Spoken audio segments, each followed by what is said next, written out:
بسم اللہ الرحمن الرحیم۔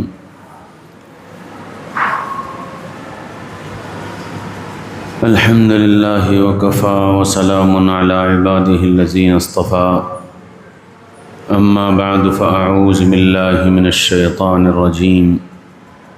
بسم اللہ الرحمن الرحیم۔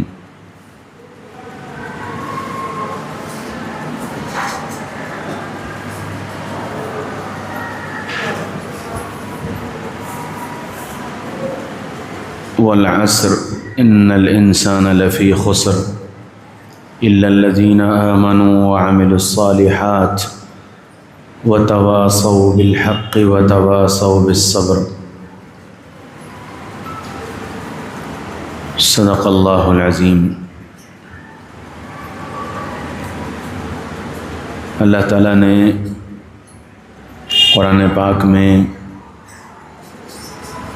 قسم کھا کر یہ بات فرمائی ہے کہ سارے کے سارے انسان خسارے میں ہیں، نقصان میں ہیں، سوائے ان لوگوں کے جو ایمان لائے اور اعمال صالحہ کو اختیار کیا اور حق بات پر جم گئے، اور حق بات پر جمنے کی وجہ سے جو ان پر حالات آئے، ان حالات پر انہوں نے صبر کیا، بس یہی لوگ کامیاب ہیں، باقی سب کے سب خسارے میں ہیں۔ گویا زندگی کی ہلاکت اور زندگی کی بربادی، اس سے بچنے کا جو راستہ قرآن نے بتایا ہے، اس میں سب سے پہلی اور بنیادی چیز ایمان ہے کہ ہمارا اللہ کی ذات عالی پر ایمان ہو، اور ایمان بھی کمال درجے کا مطلوب ہے کہ اللہ کی ذات عالی کا یقین، اللہ کے وعدوں پر یقین، اللہ نے جو اسباب کامیابی کے بتائے ہیں ان اسباب پر یقین، اور جو احکامات اللہ تعالیٰ نے انبیاء کرام علیہم السلام کے ذریعے سے اور آخر میں سیدنا محمد رسول اللہ صلی اللہ علیہ وسلم کے ذریعے سے امت تک بھیجے ہیں، ان احکامات پر چلنے میں اپنی کامیابی کا یقین ہونا، یہ ایمان کا جز ہے۔ کیونکہ اللہ تعالیٰ جن چیزوں میں کامیابی بتا رہا ہے، دنیا کی نگاہ میں وہ چیزیں کامیابی نہیں سمجھی جاتی۔ دنیا میں کامیاب اس کو سمجھا جاتا ہے جس کے پاس مال ہو، اسباب ہو، عزت ہو، شہرت ہو، گاڑی ہو، بیلنس ہو، بنگلہ ہو، اس کو کامیاب سمجھا جاتا ہے۔ اور اللہ تعالیٰ کی نگاہ میں کامیاب وہ ہے جو اللہ کو راضی کرنے والا ہو، جو اللہ کے اوامر پر چلنے والا ہو، جو نبی پاک صلی اللہ علیہ وسلم کے طریقوں کو اختیار کرنے والا ہو۔ اللہ تعالیٰ کی نگاہ میں کامیاب وہ ہے۔ اسی وجہ سے قرآن میں اللہ تعالیٰ نے واضح طور پر فرمایا کہ کامیابی کے لیے ایمان شرط ہے، اور ایمان میں بھی کمال مطلوب ہے۔ اللہ سے ہونے کا یقین، غیر اللہ سے نہ ہونے کا یقین، اللہ کی وحدانیت کا یقین، اللہ کی کبریائی کا یقین کہ اللہ سب سے بڑا ہے، اللہ تنہا ہے، اللہ کسی کام میں کسی کا محتاج نہیں ہے، اور دنیا کی ساری چیزیں اللہ کی محتاج ہیں۔ ان ساری چیزوں کا یقین ہونا اور پوری کائنات کے نظام کو چلانے والا ایک اکیلا اللہ ہے، موت برحق ہے، اور موت کے بعد اللہ کے سامنے کھڑا ہونا یہ طے ہے، اور زندگی میں ہم نے جو کچھ کیا ہے اچھا یا برا اس کا حساب و کتاب ہوگا، اچھے پر ثواب، برے پر سزا، یہ ملنا طے ہے۔ ان ساری چیزوں کا یقین ہونا ایمان کا حصہ ہے۔ وہ آدمی جو اللہ کی وحدانیت کا یقین رکھتا ہو اور محمد رسول اللہ صلی اللہ علیہ وسلم کی رسالت کا یقین رکھتا ہو، اور مرنے کے بعد دوبارہ زندہ ہونے پر اور آخرت میں اللہ کے سامنے کھڑے ہونے پر یقین رکھتا ہو، وہ ایمان والا ہے۔ یہ بات الگ ہے کہ اعمال کم زیادہ ہوں اور اپنے اعمال کی کمیوں کی وجہ سے اس کو سزا ملے یا اس کو عذاب دیا جائے اعمال میں کوتاہیوں کی وجہ سے، لیکن اگر دل کا یقین اللہ کی وحدانیت، محمد رسول اللہ صلی اللہ علیہ وسلم کی رسالت اور آخرت میں اللہ کے سامنے کھڑے ہونے کا یقین، اگر یہ تین چیزوں پر آدمی یقین رکھتا ہے تو وہ صاحب ایمان ہے، ایمان والا ہے۔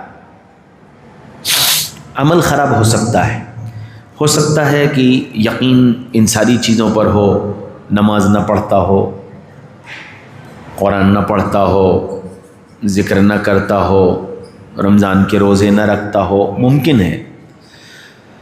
تو ان اعمال کی کمیوں کی وجہ سے اس کو عذاب ہوگا، اور اللہ چاہیں گے تو معاف کر دیں گے، اللہ کو اختیار ہے۔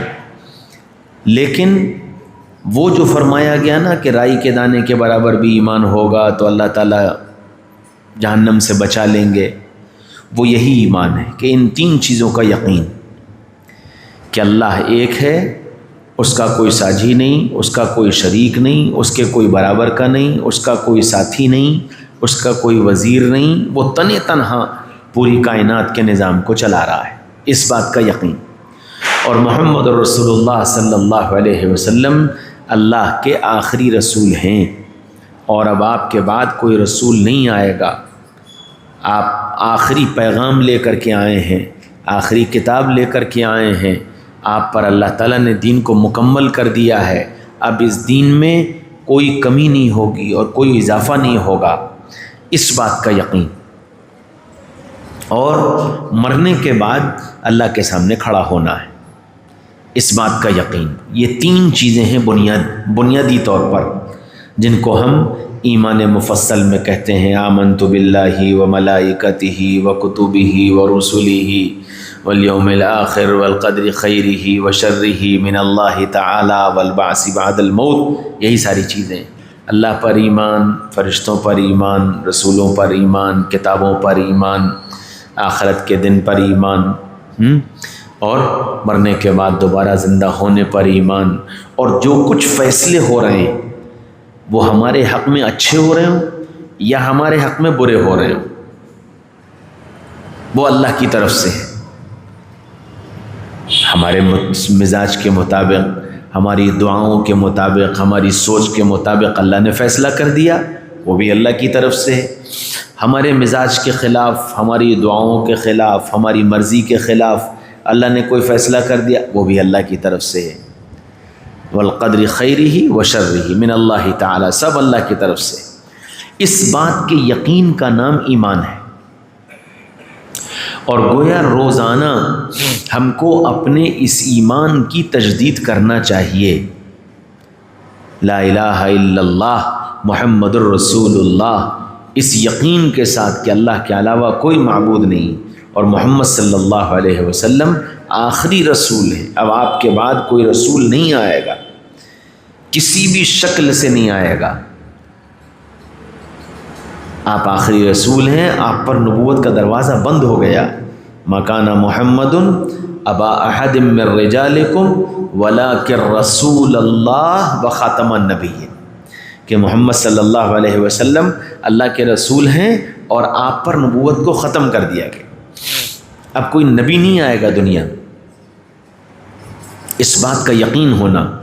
اب اگر کوئی آدمی اس میں شک پیدا کرے کہ جی اور بھی کوئی نبی آ سکتا ہے یا اور کوئی نبی آیا ہے یا ختم کا مطلب کچھ اور ہے، تو ابھی وہ اس کا مطلب اس کا ایمان کامل ہی نہیں۔ ایمان کے کمال کے لیے پہلی شرط یہ ہے کہ وہ محمد رسول اللہ صلی اللہ علیہ وسلم کو قیامت تک کے آنے والے انسانوں کے لیے نبی یقین کرے کہ آپ قیامت تک کے آنے والے انسانوں کے لیے نبی ہیں، اب کوئی نبی نہیں آئے گا، اس بات کا اقرار۔ اور کل مرنے کے بعد میں دوبارہ زندہ کیا جاؤں گا۔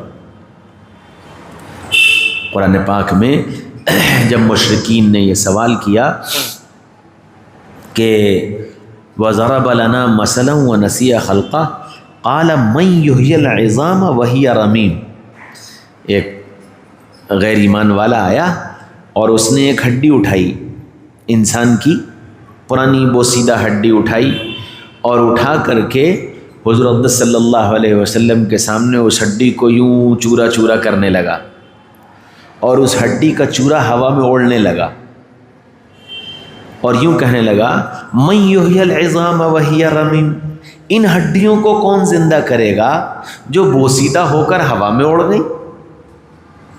تو اللہ تعالیٰ نے اس کا جواب دیا قل یحییھا الذی انشأھا اول مرہ، کہیے کہ وہی زندہ کرے گا جس نے پہلی مرتبہ زندہ کیا تھا۔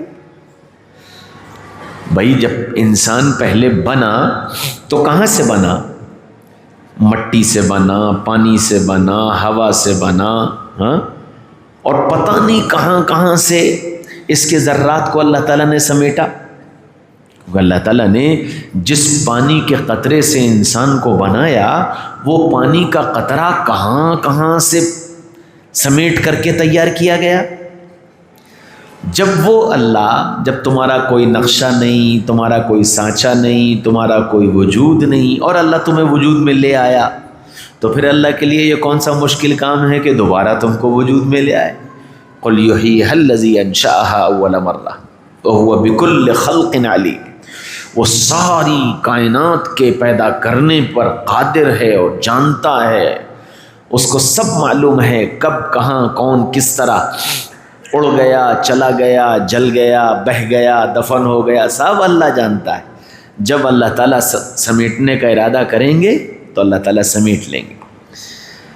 مشرکین نے پوچھا کہ کیا مرنے کے بعد دوبارہ بھی زندگی ہے؟ فرمایا بلا قادرین علی ان نسوی بنانا، کہ کیوں نہیں، اللہ تعالیٰ تمہاری انگلیوں کے نشانوں کے ساتھ تمہیں واپس لائے گا، فنگر پرنٹس، ان کے ساتھ اللہ واپس لائے گا، تاکہ تم یہ یقین کر سکو کہ میں ہی دوبارہ زندہ کیا گیا ہوں۔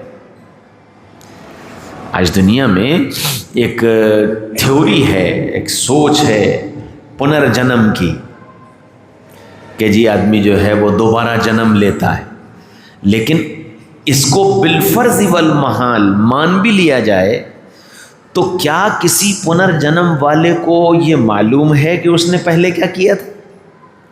جب پہلا جنم اس نے لیا تھا تو وہ کیسا تھا، کیا کرتا تھا، کہاں رہتا تھا، ہاں، کیا کماتا تھا، کون اس کی ماں تھی، کون اس کا باپ تھا، کچھ پتہ؟ کچھ نہیں۔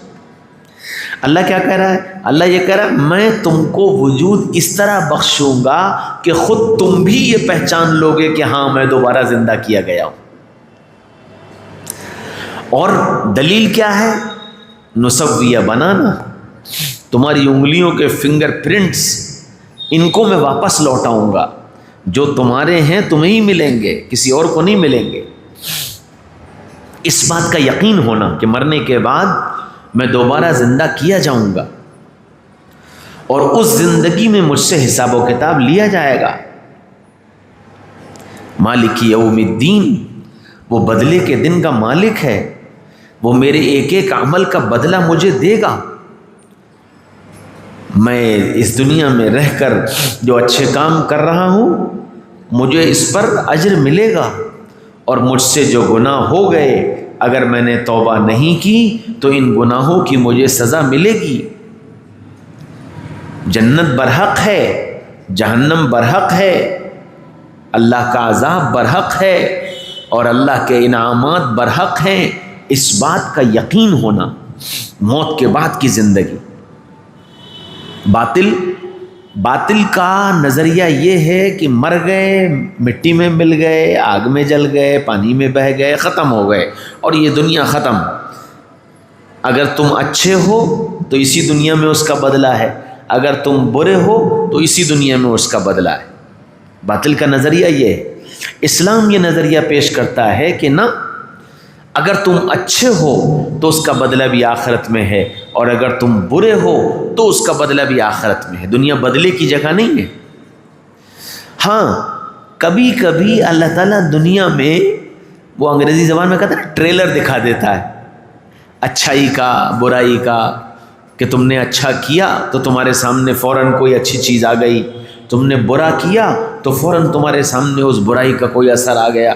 یہ اللہ تعالیٰ دنیا میں دکھا دیتے ہیں، جیسے فرمایا گیا حدیث شریف میں کہ ساری برائیوں کا بدلہ کل قیامت کے میدان میں، لیکن ماں باپ کے ساتھ بدسلوکی کا بدلہ اللہ دنیا میں ہی دیتے ہیں۔ کہ آدمی ماں باپ کے ساتھ برا برتاؤ کرے تو دنیا میں ہی اس کو کی سزا ملے گی، اور ماں باپ کے ساتھ اچھا برتاؤ کرے تو اللہ دنیا میں ہی اس کا انعام دیں گے۔ یہ تو ایک ایسا عمل ہے جس کے بارے میں فرمایا گیا کہ دنیا میں ہی اس کا بدل انسان دیکھ لیتا ہے۔ ماں باپ کے ساتھ برے سلوک کا برا بدلہ دنیا میں اس کو نظر آ جائے گا، اور ماں باپ کے ساتھ اچھے سلوک کا اچھا بدلہ دنیا میں اس کو نظر آ جائے گا۔ لیکن باقی اعمال، میں نماز پڑھ رہا ہوں، میری نماز پر مجھے کیا ملا، ہو سکتا ہے کبھی یہاں نظر آ جائے، ورنہ اصل اس کا بدلہ آخرت میں ہے۔ ذکر پر کیا ملے گا، بدلہ آخرت میں ہے۔ صدقے پر کیا ملے گا، بدلہ آخرت میں ہے۔ تہجد پر کیا ملے گا، بدلہ آخرت میں ہے۔ دنیا بدلے کی جگہ نہیں ہے، یہاں تو عمل ہے۔ ہم برائی کر رہے ہیں تو اس برائی پر، جھوٹ پر کیا ہوگا، بدلہ آخرت میں ہے۔ غیبت پر کیا ہوگا، بدلہ آخرت میں ہے۔ بہتان پر کیا ہوگا، بدلہ آخرت میں ہے۔ ہاں یہ بتا دیا، دو باتیں کہیں، من جاء بالحسنۃ فلہ عشر امثالھا ومن جاء بالسیئۃ فلا یجزی الا مثلھا۔ کہ دیکھو نیکی اور برائی، نیکی کا معاملہ یہ ہے کہ تم نیکی کرو، پھر نیکی کو بچاؤ، اور مرنے کے بعد اس نیکی کو اپنے ساتھ لے کر آؤ تو ہم 10 گنا اجر دیں گے۔ اور برائی کی اور برائی سے توبہ نہیں کی، اور وہ برائی موت کے بعد ساتھ چلی گئی، تو جو برائی کی ہے اس کے برابر بدلہ ملے گا۔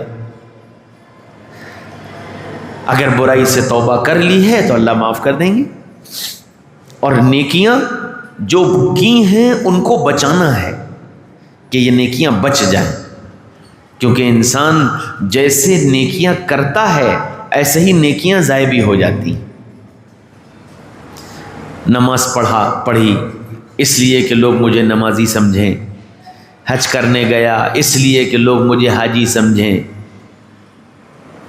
صدقہ کیا اس لیے کہ لوگ مجھے سخی سمجھیں، تو اب یہ سارے اعمال کر بھی رہا ہے اور عمل ضائع بھی ہو رہا ہے، اس کا کوئی بدلہ نہیں ملے گا۔ تو اللہ تعالیٰ سے یہ مانگنا چاہیے کہ اللہ جب تو نے عمل کی توفیق دی ہے تو اس عمل کو بچانے کی بھی توفیق دے دے، کہ یہ عمل بچ جائے، موت تک میرے ساتھ چلا جائے، عمل ضائع نہ ہونے پائے۔ غیبت کرو گے تو عمل ضائع ہو جائے گا، دکھلاوے کے لیے کرو گے تو عمل ضائع ہو جائے گا، حسد کرو گے تو عمل ضائع ہو جائے گا، بہتان باندھو گے تو عمل ضائع ہو جائے گا۔ تو جو مواقع ہیں نیکیوں کے ضائع ہونے کے، ان سے اپنے کو بچانے کی فکر کرنا کہ میری نیکیاں ضائع نہ ہونے پائیں۔ اور اسی طرح مجھ سے گناہ ہو گئے، ظاہر بات ہے ہم انسان ہیں، گناہ سب سے ہوں گے، لیکن اچھا آدمی وہ ہے جو گناہ پر فوراً توبہ کر لے.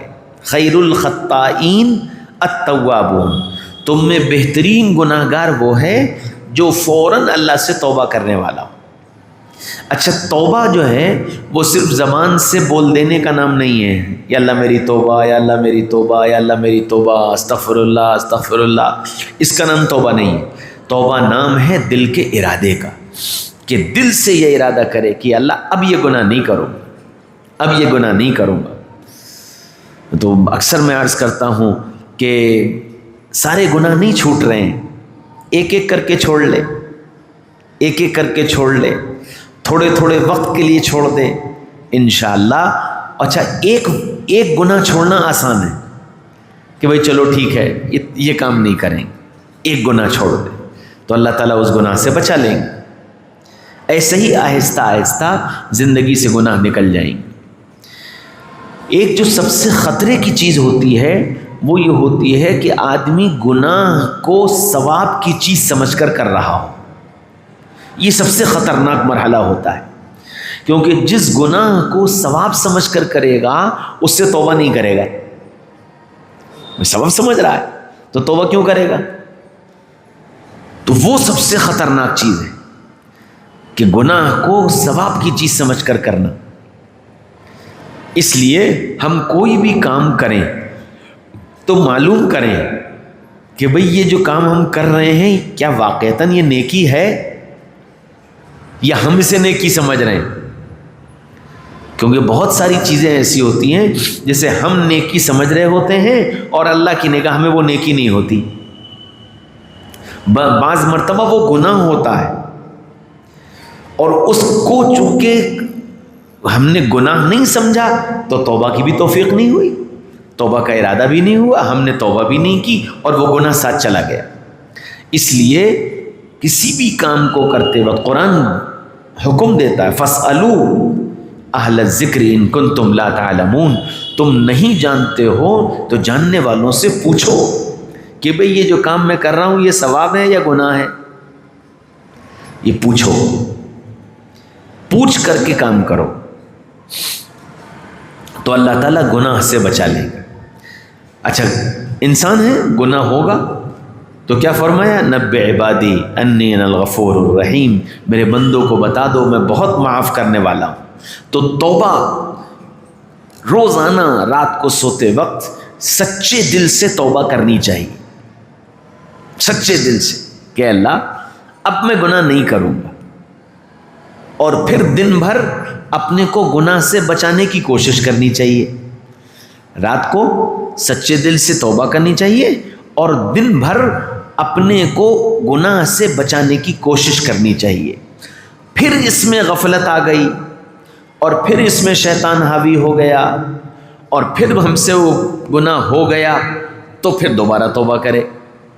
ورنہ روزانہ سچے دل سے توبہ کرے اور دن بھر اپنے کو گناہ سے بچانے کی کوشش کرتا رہے کہ یا اللہ میں گناہ نہیں کروں گا، یا اللہ میں گناہ نہیں کروں گا، یا اللہ میں گناہ نہیں کروں گا. اس کو بار بار اللہ سے کہتا بھی رہے، اللہ سے مانگتا بھی رہے کہ گناہ سے ہم بچ جائیں. تو پھر نیکیاں جو ہم کر رہے ہیں یہ ہماری نیکیاں بچ جائیں اور یہ نیکیاں ساتھ چلی گئیں.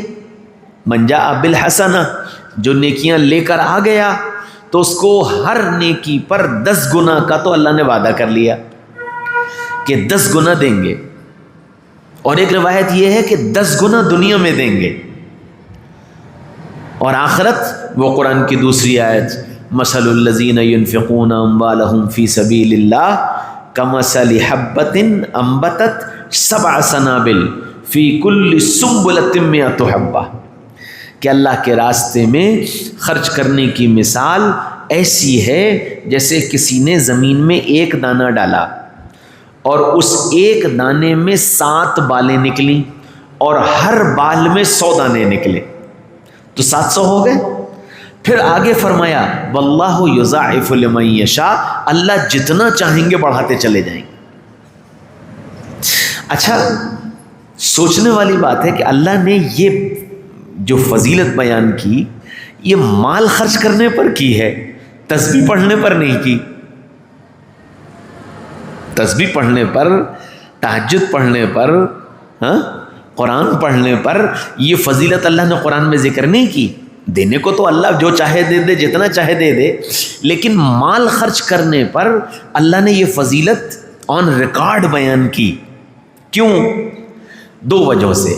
ایک تو اس لیے کہ دنیا میں انسان کو فطرتاً مال سے محبت ہوگی، یہ فطری چیز ہے، ہر ایک کو ہوگی، چاہے کتنا بڑا بزرگ بن جائے، اور چاہے کتنا بڑا مولوی بن جائے، اور چاہے کتنا بڑا مالدار بن جائے. مال کی محبت یہ فطری طور پر ہے ہر ایک کے دل میں. اب اس محبت کو قربان کرنا ہے اللہ کے لیے، اور وہ قربانی کیا ہے کہ تم اللہ کے بندوں پر خرچ کرو اللہ کے لیے. تو اب یہ جذبہ خرچ کرنے کا کیسے پیدا ہوگا کہ میں خرچ کروں؟ تو اللہ نے اس کے لیے قرآن میں فضائل سنائے کہ دیکھو تم خرچ کرو گے تو ہم اتنا دیں گے، ہم اتنا دیں گے، ہم اتنا دیں گے، اتنا دیں گے، تاکہ میرے بندوں کے اندر مال خرچ کرنے کا جذبہ پیدا ہو جائے. اور الحمدللہ اللہ کا فضل ہے، اب بھی اتنے گئے گزرے دور میں اور ایسے سخت ترین حالات کے باوجود اللہ نے مسلمانوں کے اندر اور دوسری قوموں کے مقابلے میں مسلمانوں کے اندر مال خرچ کرنے کا جذبہ رکھا ہے. بڑے بڑے کام ماشاءاللہ مسلمان اپنے آپس کے تعاون سے کر رہے ہیں، ساری دنیا میں ہو رہے ہیں، ساری دنیا میں لوگ کر رہے ہیں، بڑے بڑے کام انجام دے رہے ہیں. اور دیکھو ایک آدمی کے پاس 10 کروڑ روپیہ ہے اور وہ 10 لاکھ روپیہ خرچ کرتا ہے. یقینی بات ہے بڑا کام کیا اس نے، لیکن اس کے مقابلے میں ایک آدمی وہ ہے جس کے پاس 5,000 روپے ہیں اور وہ 500 روپے خرچ کرتا ہے. بہت بڑی بات ہے، بہت بڑی بات. ندوے میں 85 سالہ جلسہ ہوا تو دنیا کے لوگ آئے، دنیا کے ملکوں کے لوگ آئے، عرب کے، امریکہ کے، انگلینڈ، ہر جگہ کے لوگ آئے اس میں. تو اس میں مولانا علی میاں صاحب رحمۃ اللہ علیہ کی تقریر ہوئی. تو اچھا ہندوستان کے بھی ہر جگہ کے لوگ موجود تھے. تو حضرت مولانا علی میاں صاحب رحمۃ اللہ علیہ نے فرمایا، آپ لوگ یہ سمجھتے ہیں کہ دارالعلوم ندوۃ العلماء امریکہ کے ڈالروں اور سعودیہ کے ریالوں سے چل رہا ہے؟ ایسا ہرگز نہیں. ہمارے دارالعلوم ندوۃ العلماء کو آج بھی آپ کے 4 آنے اور 8 آنے کی ضرورت ہے. اور دیکھو اللہ نے 4 آنے اور 8 آنے میں وہ اخلاص رکھا ہے جو بڑی رقم میں نہیں آ پاتا ہے نا. اب جیسے آپ نے دیکھا ہوگا کہ مسجد میں جمعے کے دن جب چندہ ہوتا ہے تو آدمی جیب میں ہاتھ ڈالتا ہے اور 10 کا نوٹ نکال کر کے مٹھی بند کر کے ڈال دیتا ہے. نہ وہ کسی سے تذکرہ کرتا ہے اور نہ کوئی اس کا نام لیتا ہے، نہ اس کو کوئی پوچھتا ہے، نہ کوئی اس کو بتاتا ہے کہ جی فلاں صاحب نے 10 روپے دیے.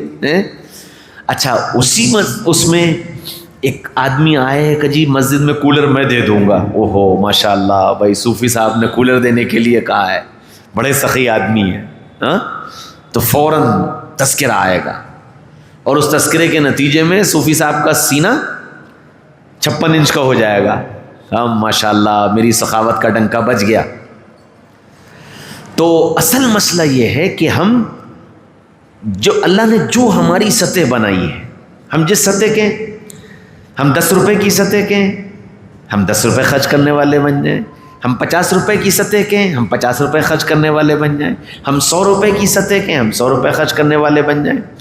ہم اللہ کے نام پر اللہ کو راضی کرنے کے لیے خرچ کرنے، یہ اس پر اللہ قرآن میں وعدہ کر رہا ہے کہ 700 گنا، 700 گنا. اور پھر یہاں پہ بس نہیں کر دیا کہ 700 گنا ختم، آگے فرمایا واللہ یضاعف لمن یشاء، اللہ جتنا چاہے گا بڑھا دے گا. یعنی اب جو سرپلس ہوگا وہ 700 کے اوپر ہوگا.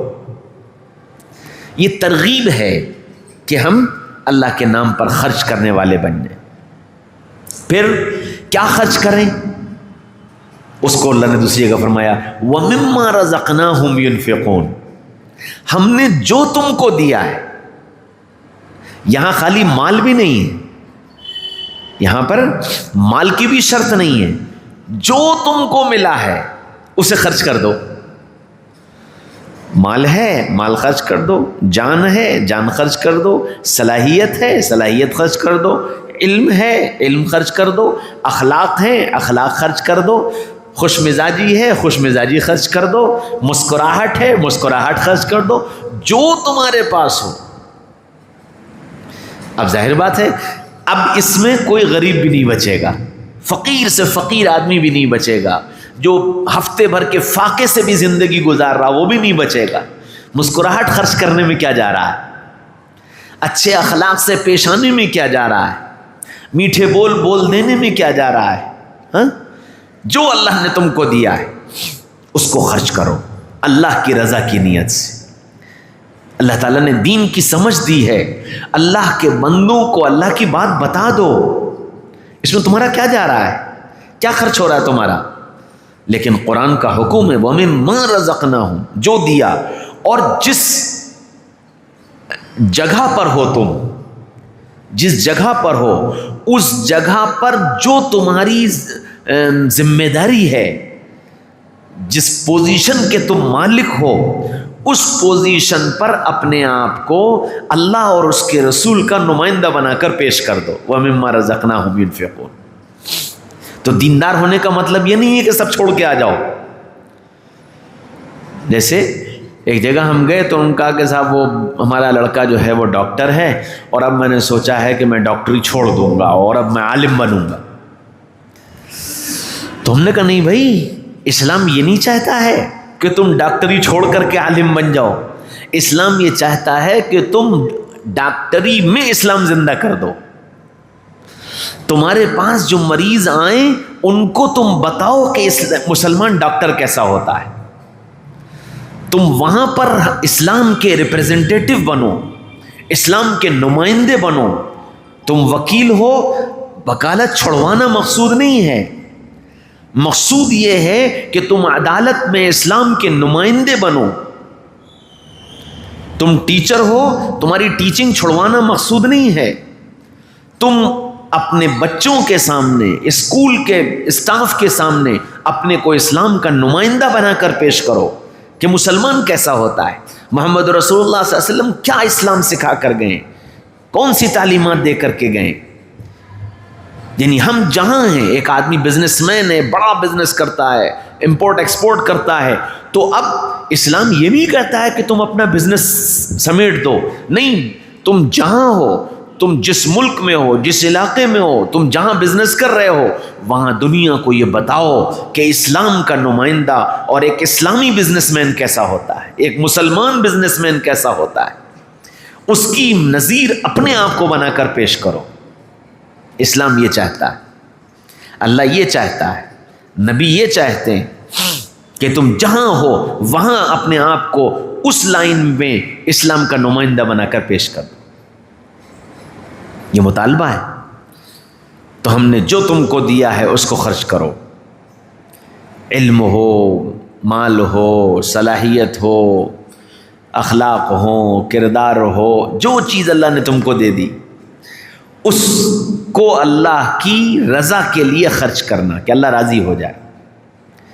تو اپنے اعمال کو اچھا بنانا، ایمان اور ایمان کے ساتھ اپنے اعمال کو اچھا بنانا، وَعَمِلُوا الصَّالِحَاتِ۔ اور پھر فرمایا وَتَوَاصَوْا بِالْحَقِّ، کہیں بھی رہو حق پر جمے رہنا۔ حق پر جمنے کا مطلب کیا ہے؟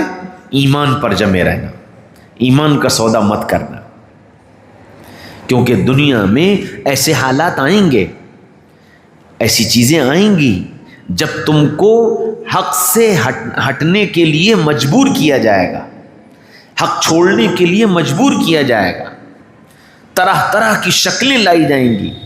اس وقت اپنے آپ کو حق پر جمائے رہنا، اور سب سے بڑا حق ایمان ہے، سب سے بڑا حق ایمان ہے کہ اپنے ایمان پر جمے رہنا، ایمان کا سودا مت کرنا، چاہے کتنے شدید سے شدید ترین حالات کیوں نہ آ جائیں۔ آخری چیز کیا جان جائے گی، جان دے دینا، لیکن ایمان کا سودا مت کرنا۔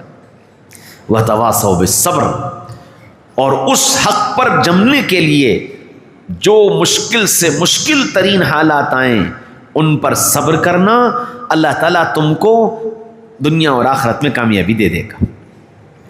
صحابہ نے اپنے آپ کو اسی کا نمونہ بنایا، بعد والوں نے اپنے آپ کو اسی کا نمونہ بنایا۔ حضرت حسین رضی اللہ عنہ نے اپنے آپ کو اسی کا نمونہ بنایا۔ اب آپ سوچو کہ حضرت حسین یزید کی حکومت تسلیم کر لیتے، عیش ہی عیش تھی، مزے ہی مزے تھے، لیکن چونکہ دین کے صحیح رخ پر قائم رکھنے کے لیے اس حکومت کی مخالفت ضروری تھی، اس لیے حضرت حسین رضی اللہ عنہ جم گئے، جان گئی چلی گئی، شہید ہو گئے، اللہ کے نام پر جان کی قربانی دے دی۔ اور بعد والوں میں آ جائے، وہ تو صحابہ تھے، آل رسول تھے، بعد والوں میں آ جائیے، ہندوستان میں جو آزادی کی جنگ لڑی گئی اور اس آزادی کے جنگ میں ہزاروں علماء نے اپنی جان کی قربانیاں دیں، ان علماء کو جان دینے کی ضرورت نہیں تھی۔ آپ سوچو کہ آزادی کی جنگ کے بعد کیا ہوا؟ ملک میں ایک باطل تھا، دوسرا باطل آ گیا۔ اگر یہ جنگ نہ ہوتی اور علماء اپنے جان کی قربانی نہ دیتے، کون سا بڑا نقصان تھا؟ لیکن اس وقت ان کے سامنے ایک چیز تھی کہ ہم اللہ کے کلمے کی حفاظت کے لیے ہم باطل کے سامنے جمیں گے، چاہے اس کے لیے ہم کو جان کی قربانی دینی پڑے۔ تو 40,000 علماء نے اپنی جان کا نذرانہ پیش کر دیا، جبکہ اگر وہ یہ نذرانہ نہ دیتے، اپنی جان کی بازی نہ لگاتے، تو عیش کی زندگی گزارتے۔ ان کے لیے کوئی تکلیف نہیں تھی، اس ملک کے اندر ان کے لیے کوئی تکلیف نہیں تھی۔ انہوں نے تکلیف کو مول لیا، کیوں؟ اس لیے کہ حق پر جمنا تھا، ملک کے اندر اسلام کی جڑوں کو مضبوط کرنا تھا، اس لیے جان و مال کی قربانی دے کر کے۔ اور اس سے پہلے کی تاریخ اٹھا کر کے دیکھو، ہر زمانے میں، ہر دور میں، ہر موڑ پر اللہ تعالیٰ نے ایسے لوگ پیدا کیے جنہوں نے اپنے آپ کو ایمان پر استقامت کے ساتھ جمائے رکھا، اور اس جمانے کے نتیجے میں ان پر حالات آئے، حالات پر صبر کیا۔ امام احمد ابن حنبل رحمۃ اللہ علیہ، اپنے وقت کے بڑے عالم، بڑے امام، بادشاہ یہ کہتا تھا کہ یہ قرآن مخلوق ہے۔ امام احمد ابن حنبل نے یہ کہا کہ نہ، قرآن مخلوق نہیں، قرآن تو اللہ کا کلام ہے۔ اس نے اس بات پر حضرت امام احمد ابن حنبل کو 100 کوڑے لگوائے۔ اب امام احمد ابن حنبل اگر خاموشی اختیار کر لیتے، نہ بولتے، اور بھی بہت سارے تھے اس زمانے میں جنہوں نے خاموشی اختیار کی، نہیں بولے کہ بھئی ٹھیک ہے، تو جان، تیرا کام جان، ہمارا یقین یہ ہے۔ لیکن امام احمد ابن حنبل اپنے اس عمل پر استقامت کے ساتھ جمے کہ نہ، میں غلط بات نہیں چلنے دوں گا، جان جائے گی دے دوں گا۔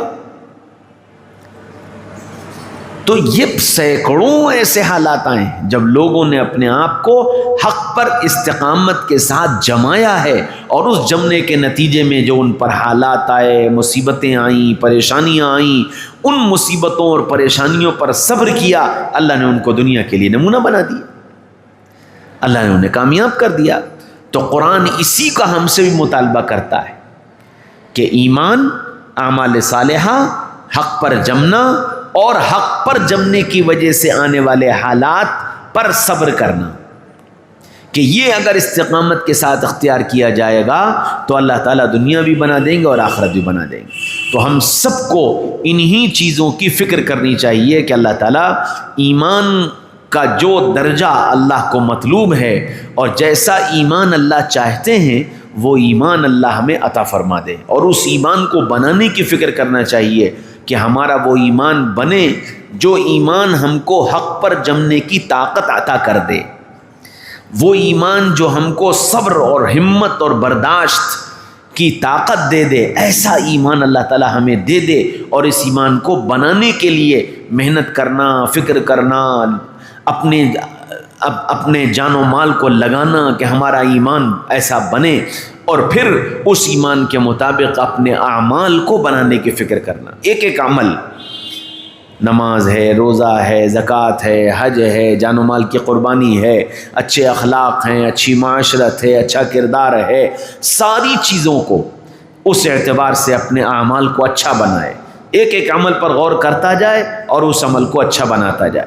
جیسے جیسے اعمال اچھے ہوتے چلے جائیں گے ویسے ویسے ایمان مضبوط ہوتا چلا جائے گا، اور جتنا ایمان مضبوط ہوگا اتنا ایمان پر جمنا آسان ہوگا، اور جتنا ایمان پر جمیں گے اتنا اللہ تعالیٰ حالات پر صبر کرنے کی ہمت عطا فرمائیں گے۔ اللہ مجھے بھی توفیق نصیب فرما دے اور آپ سب کو بھی توفیق نصیب فرما دے۔